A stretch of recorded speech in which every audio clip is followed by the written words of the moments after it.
Hello student, this is Aarti. Welcome to our YouTube channel. आज हम करने वाले हैं 10th क्लास सिविक्स का फर्स्ट चैप्टर पावर शेयरिंग। इसे मैंने कुछ वीडियो पहले भी बनाई है जिसमें मैंने श्रीलंका और बेल्जियम के बारे में बताया था कि उनके यहाँ जो फॉर्म ऑफ गवर्नमेंट है, किस टाइप की गवर्नमेंट है, उनके दोनों कंट्री के बीच में जो कॉन्फ्लिक्ट चल रहे थे बेल्जियम के अंदर में एंड श्रीलंका के अंदर में, उन कॉन्फ्लिक्ट्स को कैसे रिड्यूस किया गया। आज उन्हीं के बारे में हम पढ़ेंगे। अगर किसी भी कंट्री में सारी पावर अगर हम किसी एक पर्सन को देते हैं तो क्या वो कंट्री को अच्छे से रूल करेगा या फिर वो उस कंट्री को अच्छे से रूल नहीं करेगा। क्या चीजें होनी चाहिए, इन्हीं सबको आज हम इसमें क्लियर करने वाले हैं। मैंने आपसे पूछा था कि किसी भी कंट्री की नेशनल लैंग्वेज क्या होनी चाहिए अगर उस कंट्री में 2 या 3 लैंग्वेज है। अगर किसी भी कंट्री में 2 या 3 लैंग्वेज के स्पीकर है तो उस कंट्री में हमें जो नेशनल लैंग्वेज है वो किस लैंग्वेज को बनाना चाहिए, या जो लीडर बनाना चाहिए वो किस लैंग्वेज के पर्सन को एज ए लीडर चूज करना चाहिए। तो इन्हीं सारे के जो क्वेश्चन है इनका आंसर हमें मिलेगा आज इस वीडियो में। तो चलिए स्टार्ट करते हैं, ज्यादा टाइम ना लेते हुए। अपना आज का टॉपिक क्या है, हमारा आज का टॉपिक चलिए देखते हैं। ये सारी चीजें हमने से लास्ट वाली वीडियो में कवर कर ली थी।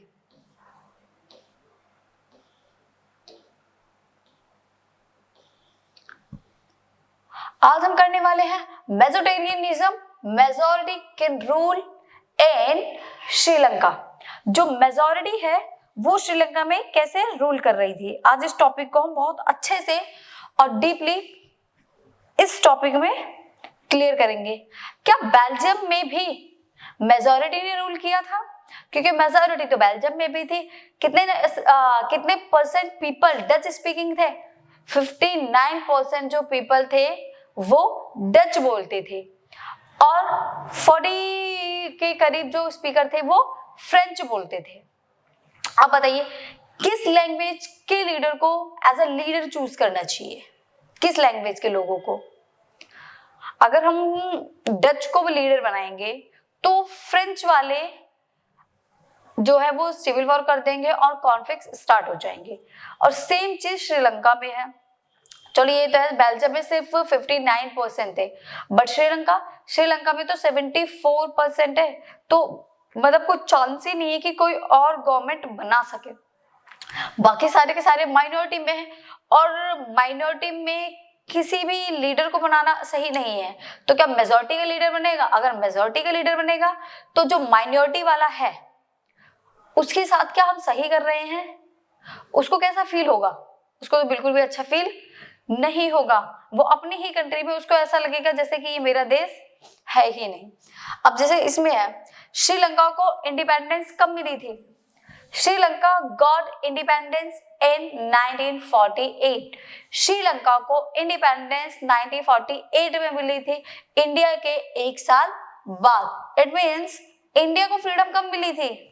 1947 में। यहां आप लिख भी सकते हो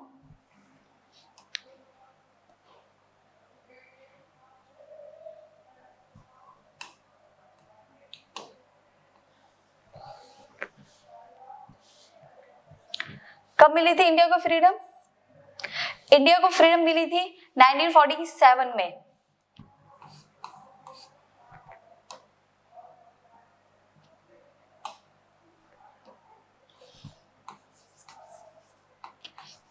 इंडिया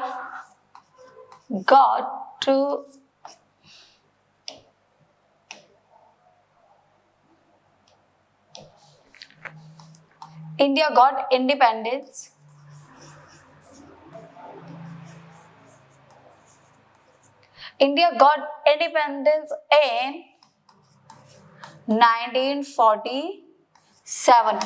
इंडिया को 1947 में इंडिपेंडेंस मिली थी और इंडिया के ही 1 साल बाद किसे मिली थी? इंडिया के ही 1 साल बाद श्रीलंका को फ्रीडम मिली थी।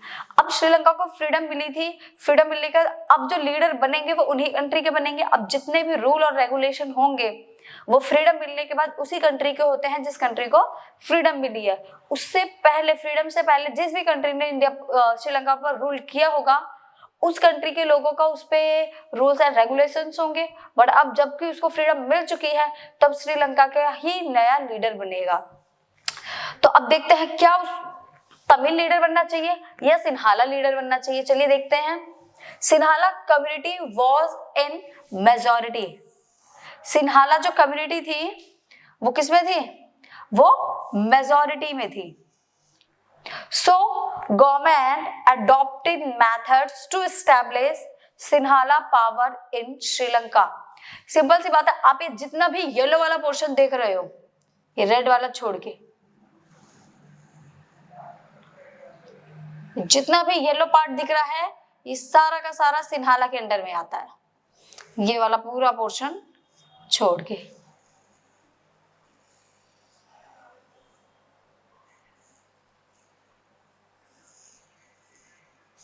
ये येलो वाला जितना भी पार्ट आप देख रहे हो ये पूरा का पूरा किसके अंडर में आता है? सिन्हाला के अंडर में आता है।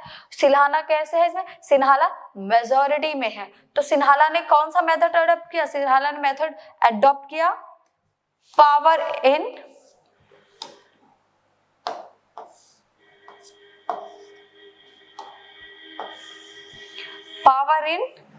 Sri Lanka, majority power. Mean Sinhala ने ये कहा कि जो भी मेजोरिटी में है इस कंट्री में उसी का रूल चलेगा श्रीलंका पर। और मेजोरिटी में कौन थे?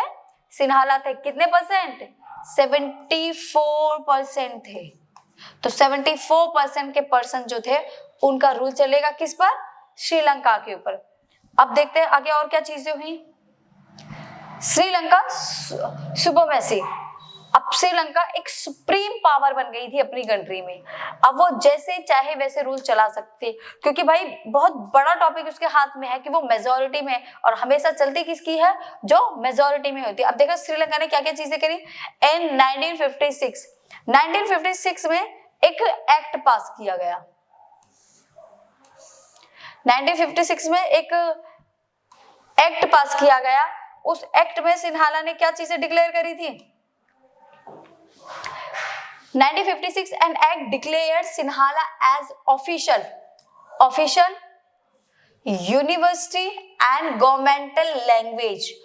1956 में जो एक्ट पास किया उन्होंने अपनी लैंग्वेज को, जो सिन्हीली उनकी लैंग्वेज थी उसको ऑफिशियल लैंग्वेज अनाउंस कर दिया, गवर्नमेंटल लैंग्वेज अनाउंस कर दिया, और जितने भी यूनिवर्सिटी, स्कूल एंड कॉलेजेस हैं जो डॉक्यूमेंटेशन की लैंग्वेज होगी वो भी कौन सी होगी? सिन्हली लैंग्वेज होगी।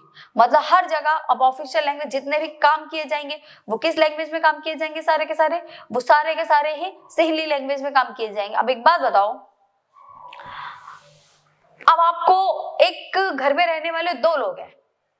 अब उन दोनों में से एक को तो हिंदी बहुत अच्छे से आती है, दूसरे को इंग्लिश बहुत अच्छे से आते हैं, बट उनके पेरेंट्स ने ये बोल दिया कि जो इंग्लिश वाला बच्चा है सिर्फ वही लैंग्वेज घर में बोली जाएगी। अब जो हिंदी वाला बच्चा है वो बेचारा क्या बोलेगा? उसको तो सामने वाला क्या बोल रहा है वो भी समझ नहीं आएगा। बहुत ज्यादा प्रॉब्लम क्रिएट हो जाएगी। उन्होंने कहा अगर लिखना है तो भी हिंदी में कोई चीज, सॉरी इंग्लिश में कोई चीज मांगनी है तो वो भी इंग्लिश में। अब जिसको इंग्लिश आती ही नहीं है वो कैसे उस चीज को किसी से मांग पाएगा या अपनी बात को किसी से भी कैसे एक्सप्रेस कर पाएगा? उसको तो बहुत बड़ी प्रॉब्लम फेस करनी पड़ेगी। सेम कंडीशन यहाँ पर थी।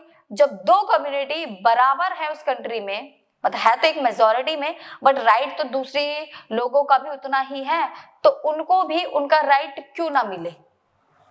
तो जब इन्होंने यहाँ पर सारी चीजें क्या कर दी? ऑफिशियल कर दी, अपनी लैंग्वेज को ऑफिशियल बता दिया। अब यहाँ देख सकते हैं जो सिन्हली लैंग्वेज है वो ये येलो वाला जितना भी ये पोर्शन है सारे में बोली जा रही है, और जो श्रीलंकान तमिल है वो ये जो ऑरेंज वाला पार्ट आप देख रहे हो ये श्रीलंकान तमिल का है, और ये वाला पोर्शन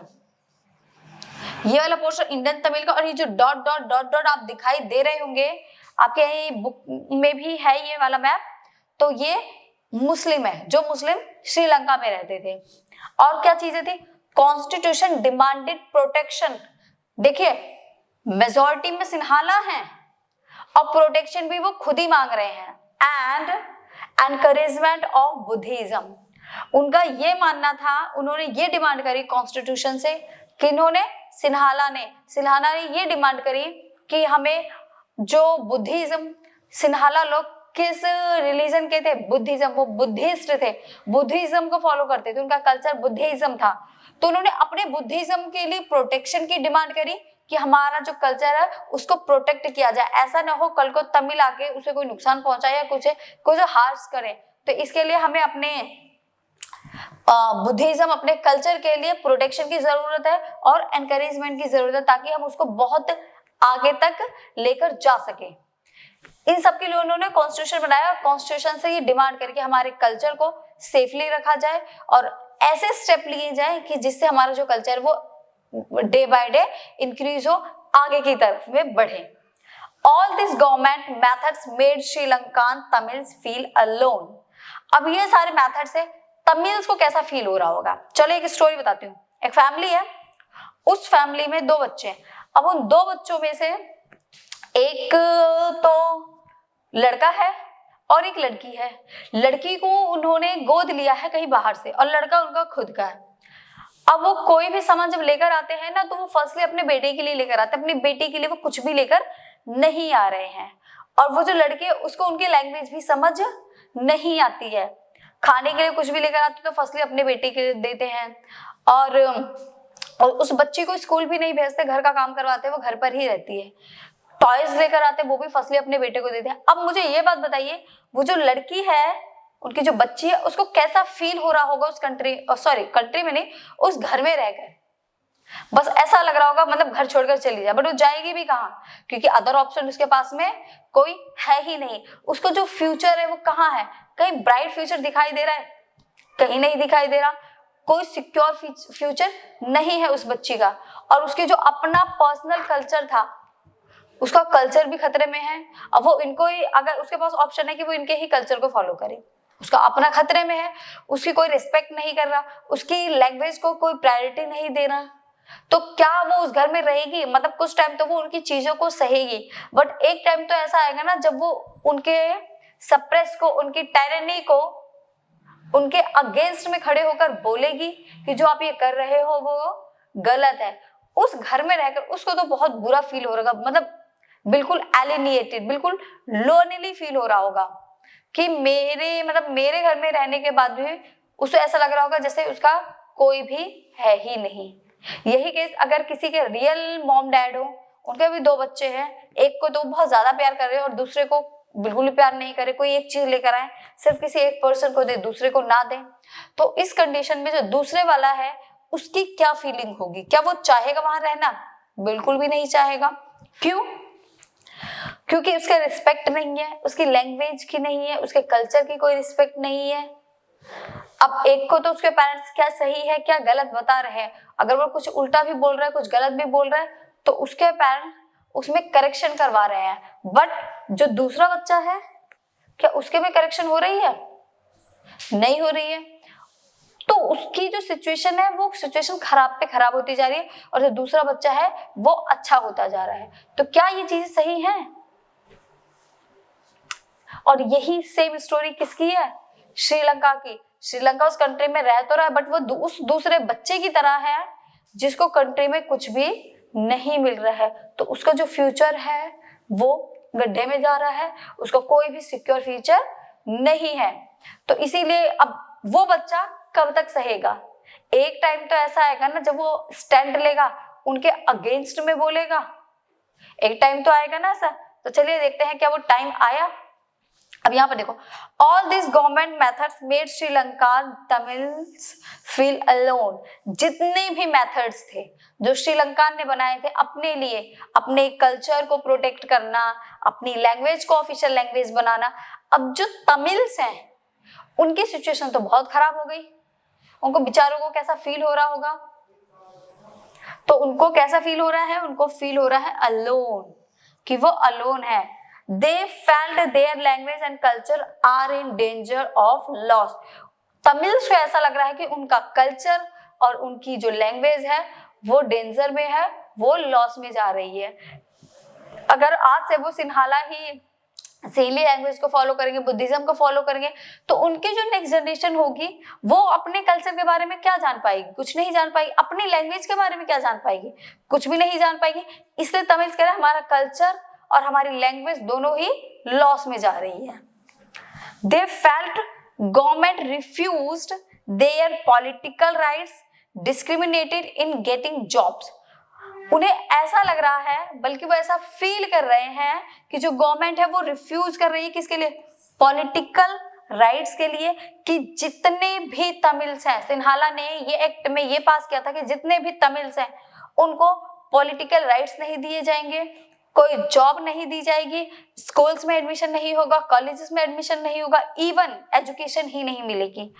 एंड अगर कोई बीमार भी पड़ता है तो उसका हॉस्पिटल में इलाज भी नहीं कराया जाएगा। ये सारे रूल्स बनाए थे किन्होंने, सिन्हाला ने बनाए थे, किसके लिए, तमिल्स के लिए। इतना ज्यादा डिस्क्रिमिनेट किया गया था तमिल्स को, जॉब नहीं, एजुकेशन नहीं, रहने के लिए घर नहीं, अगर किसी केस में कोई बीमार पड़ता है तो उसके लिए कोई हॉस्पिटल फैसिलिटीज नहीं। तो ये चीजें सिन्हाला ने डिमांड करी थी कि हम इनको कुछ भी नहीं देंगे। एज अ रिजल्ट अब सोचो, अब कब तक सहेगा बच्चा, एक टाइम बाद तो रिएक्ट करेगा।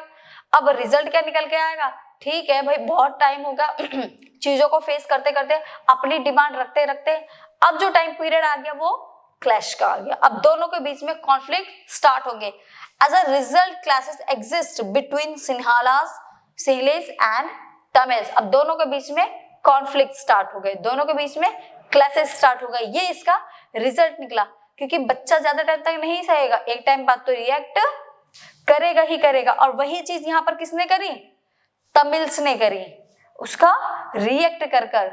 अब यहाँ पर हम रिएक्शन देखते हैं तमिल्स का। Sri Lankan Tamils reactions of Tamil.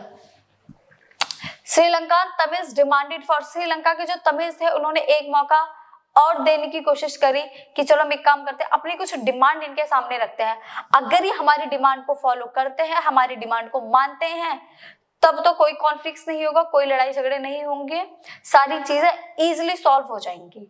अगर इन्होंने हमारी डिमांड्स को नहीं माना तब चीजें खराब हो सकती हैं। तो क्या डिमांड थी श्रीलंका की, the Sri Lankan Tamils launched parties and struggles for the recognition of Tamils as an official language for regional autonomy and equality of opportunity in securing education and job। उन्होंने ये कहा कि देखो हम आपसे ज्यादा डिमांड नहीं रखते, सिर्फ छोटी सी डिमांड है कि जिस एरिया में हमारी ऑटोनॉमी है, उन्होंने अपनी एक पार्टी भी बनाई थी जिसे तमिल इलम बोला गया, ठीक है। उन्होंने बहुत ज्यादा स्ट्रगल फेस किया, बोलते हमने बहुत ज्यादा स्ट्रगल फेस किया, अब हमारे लिए सिर्फ इतना कर दो, जो तमिल है उसको एज अ ऑफिशियल लैंग्वेज बना दो फॉर रीजनल ऑटोनॉमी। ऐसा नहीं है कि पूरी कंट्री में आप क्या कर दो, हमारी लैंग्वेज को ऑफिशियल लैंग्वेज बना दो, आप सिर्फ ये जो पोर्शन था, ये वाला पार्ट, इसके ये वाला बाहर वाला पार्ट जो है जिसमें मेजॉरिटी ऑफ तमिल्स है, वहां ऑफिशियल लैंग्वेज बना दो तमिल्स को। बाकी आप जहां मेजॉरिटी सिन्हाला है वहां पर सिंहली लैंग्वेज रखो, बट जहां मेजॉरिटी ऑफ तमिल्स है वहां पर ऑफिशियल लैंग्वेज क्या होनी चाहिए, तमिल होनी चाहिए। रीजनल ऑटोनॉमी चाहिए कि जिस एरिया में हम लोग ज्यादा हैं उस एरिया में तमिल लैंग्वेज हो, और जिसमें सिन्हाला ज्यादा है वहां की ऑफिशियल लैंग्वेज क्या होनी चाहिए, वहां की ऑफिशियल लैंग्वेज होनी चाहिए सिंहली।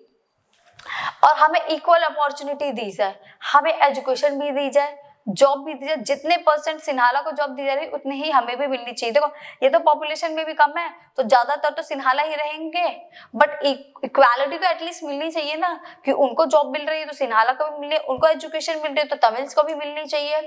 ये इनकी डिमांड थी। Tamil as an official language, उन्होंने कहा तमिल को एक ऑफिशियल लैंग्वेज बनाओ and self rule in their region, हमारा खुद का रूल होना चाहिए हमारे रीजन में, जिस रीजन में हम रहते हैं, जिस रीजन में हम मेजॉरिटी में हैं।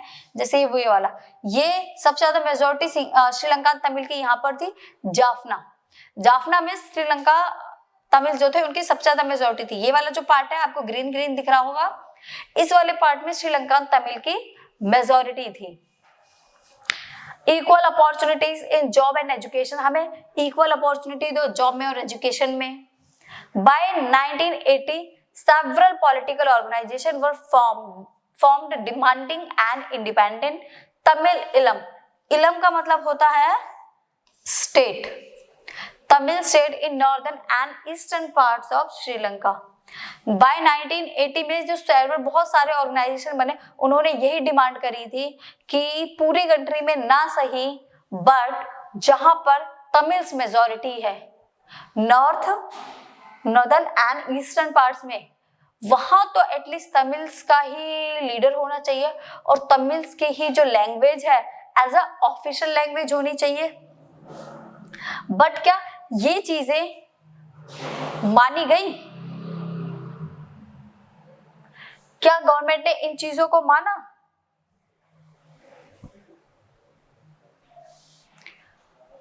बताइए, क्या ये चीजें मानी गई? डिमांड को गवर्नमेंट ने इनको फुलफिल किया? देखते हैं किया या फिर नहीं किया। उसको डिनाई वो करेगा ही करेगा, क्योंकि जितना राइट आपका है उस कंट्री पे उतना ही राइट उसका भी है उस कंट्री पे। तो इसके लिए तो वो भी आपके उसके अगेंस्ट जाएगा ही जाएगा। वॉर किल, और जब भी वॉर होती है तो किसी एक का प्रॉफिट नहीं होता, उस वॉर में दोनों का लॉस होता है, चाहे कोई कितना ही मनी पावरफुल हो या कोई फिजिकल पावरफुल हो, कैसी भी पावर हो, बट लॉस दोनों का ही होना है। लोग दोनों के ही मरने हैं। आपका सोशली भी लॉस होगा, मेंटली भी, फिजिकली भी एंड इकोनॉमी भी। आपकी इकोनॉमी भी डाउन चली जाएगी। War killed thousands of people in both communities. अब वॉर स्टार्ट हो गई, सिविल वॉर। सिविल वॉर क्या होती है अब बताएंगे। चलिए, वॉर स्टार्ट हो गई, वॉर में दोनों साइड के लोग मरे। क्या वॉर में कभी सिंगल साइड का कोई पर्सन मरता है? नहीं। आप पावरफुल हो, ठीक हो, आप किसी सामने वाले को 4 थप्पड़ मारोगे, बट रिएक्ट में वो आपको एक तो लगा ही देगा। कहीं रह गई आपकी कुछ रिस्पेक्ट? कोई रिस्पेक्ट नहीं रही, क्योंकि एक तो उसने मार ही दिया। रिस्पेक्ट तो आपकी तब है कि आपने उसको मारा, वो आपको एक थप्पड़ भी नहीं मार पाया। अगर उसने एक थप्पड़ भी आपके लगा दिया ना माइनॉरिटी में होने के बाद, तो आपके ने जो उसको 4 थप्पड़ मारे वो इक्वल हो गए, क्योंकि वो माइनॉरिटी में है और आप मेजॉरिटी में। तो अपनी रिस्पेक्ट के लिए आपको उसको भी उतने ही रिस्पेक्ट देनी चाहिए। वॉर डिस्ट्रॉयड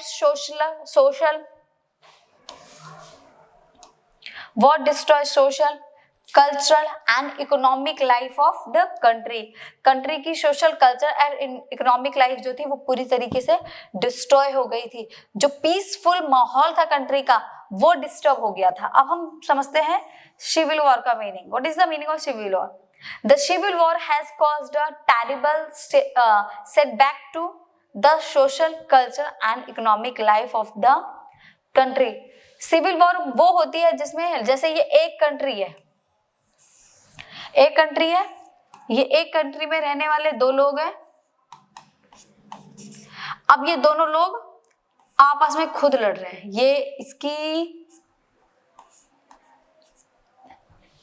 अब ये दोनों लोग आपस में ही लड़ रहे हैं। अब ये दोनों आपस में लड़ रहे हैं तो नुकसान किसको होगा?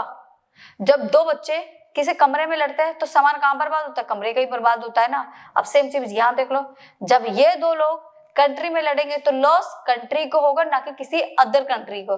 तो वॉर में पूरी कंट्री बर्बाद हो जाती है। हर टाइप की जो अब वॉर हो रही है तो ऐसा तो है नहीं कि सारी चीजें सेम पहले जैसे चलती रहेंगी। लोगों के बिजनेस बंद हो जाते हैं, लोग एक दूसरे के जब अगेंस्ट चले जाते हैं।